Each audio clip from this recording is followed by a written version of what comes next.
Verse 14, he answered, "Who made you a prince and a judge over us? Do you mean to kill me as you killed the Egyptian?" Right, so this guy's, I mean, gee whiz, right? It's wow, just wow. Imagine this. Okay, so you have one of your own inside the palace. I mean, that is, wow, that's great, isn't it? You are enslaved, and one of your own reached the top. He is in the palace. He might be able to do something for you to make your burdens lighter, right? You would imagine, you would like, oh yes, Moses, oh Lord Moses, you're great. We love you so much because you're there and speak to Pharaoh so they will not hit us so much. Kind of, I mean, that's kind of what you expect. Except when this guy was in the wrong, right? He was wrong for doing what he was doing. So it shows his character. He did not care about the other guy he was eating, right? He didn't care about the fact that if he brings down Moses, they're going to suffer even more. He didn't care. He only cared about himself. We see it from his actions, and we see therefore from his answer as well. It fits with his kind of personality. Right? Yeah. Thinking of years later when David is going to have one of his guys in there with Absalom giving him advice. One of David's guys. He didn't say, "Oh, you know, there's this guy in the Absalom's son, my son. There's one of these guys actually working for me. Is a spy in there, right? You don't hand out your spies like, oh yeah, there's a spy in there. Like, I mean, you don't give out your spy. Seemingly these days people do, but anyhow, that's not what you're supposed to do." He didn't care. This guy didn't care. So he shows the personality of this guy that was beating up the other guy. He was wrong, and he was, oh, I don't care. I don't care at all if I'm wrong or not. But you are not my Lord to tell me what I did wrong. Right? I'm always right. I mean, those kinds of people as well.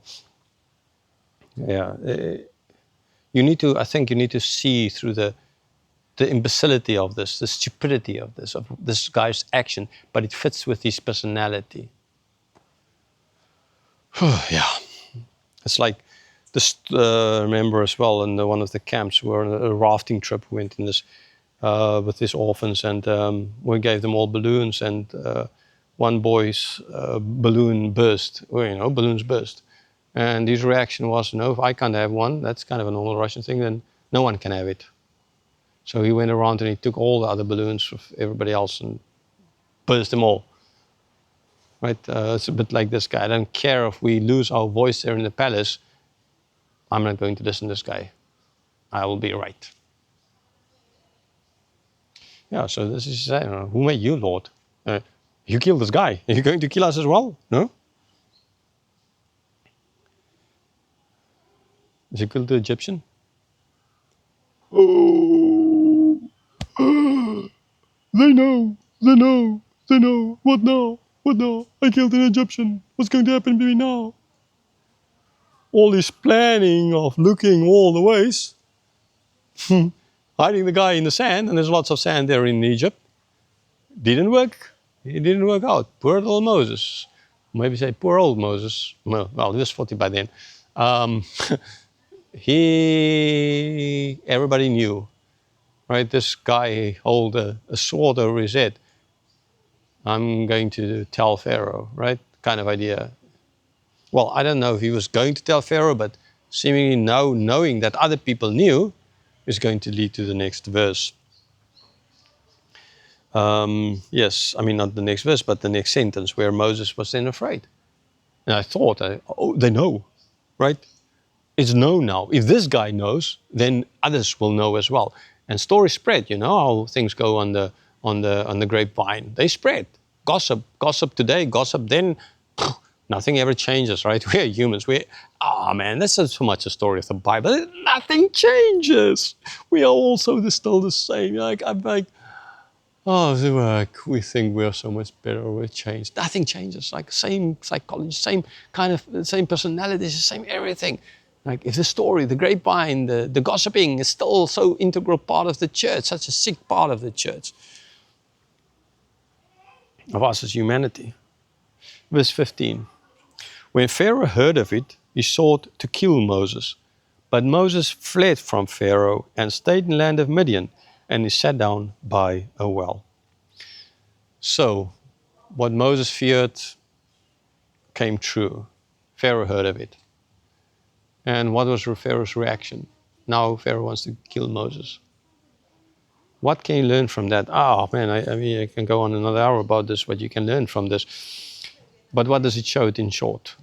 Okay, it shows that the reason Moses was afraid was because of palace intrigue. So Pharaoh, the son of Pharaoh, Moses knew that this guy is like first in line. But he is a son of Pharaoh's daughter, so he's there in the line as well, somewhere in that line. We don't know how far, where in the line exactly. So Pharaoh's, this specific Pharaoh, knowing as well that there's a Hebrew in there, he wanted, I mean, they know what's going on with the Hebrew, right? That was their plan. They're trying to get rid of them. And there's now one that might take over, man. Just imagine, lo and behold, right? But he couldn't do anything because it's his brother, adopted brother, and his sister is still around that. I mean, his aunt in that sense.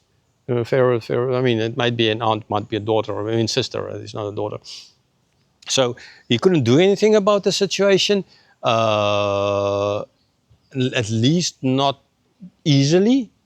But if Moses gives him a reason to do something, then he can. Okay, so in other words, he couldn't do anything about Moses. But Moses gave him here a reason for him to do. Okay, yeah, we know, I mean, I'm Pharaoh. I've killed lots of people, but I'm Pharaoh.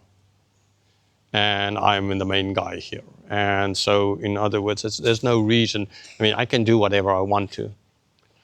And I want to get rid of Moses, but I can't get rid of Moses because this guy is my adopted brother.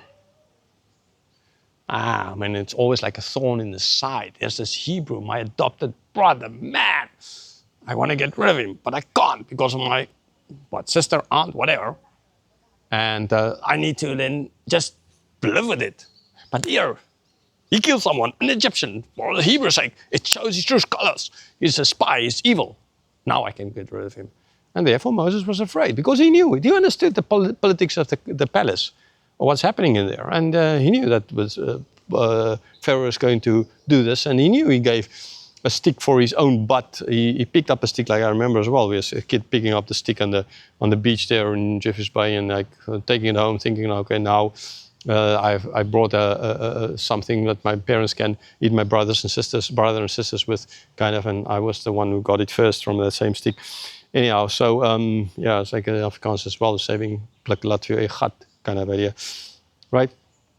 And I'm not going to translate it. I don't think it translates, but the effect is you do trying to dig a hole for someone else, you fall yourself into it, kind of that idea, right? And so he knew that he plucked something. He gave Pharaoh a reason here now to get rid of him.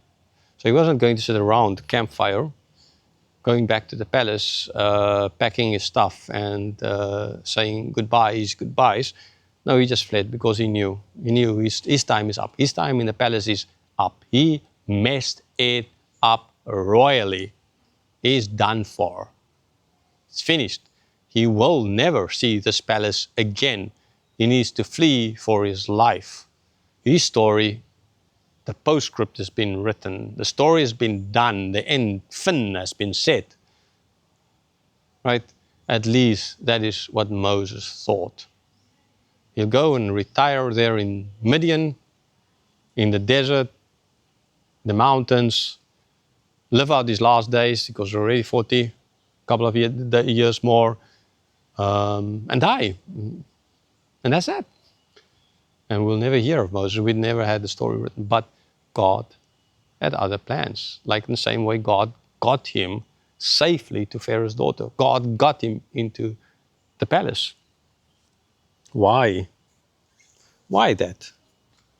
Because that was the perfect place where Moses could could be taught. He could visit the library, whichever way, however it looked like. He could read up on their history.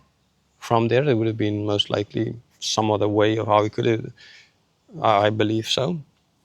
And been taught science of the day, being taught the languages of the day, except seemingly Hebrew. Because I think that is the reason why he had problem with speaking part. And astronomy, all those things, astrology, I don't know, everything. It was Hebrew, Egyptian religion, everything as the son of Pharaoh's daughter. The perfect person, the perfect place for a future leader to be bred inside the palace of the superpower of the day. No better place than that. It's like growing up in the White House with all the money, and they get all the best teachers to come and teach you everything so you can be a future, well, president or something like that, right? You go to Eton or some other place like that, right? That's kind of what it is.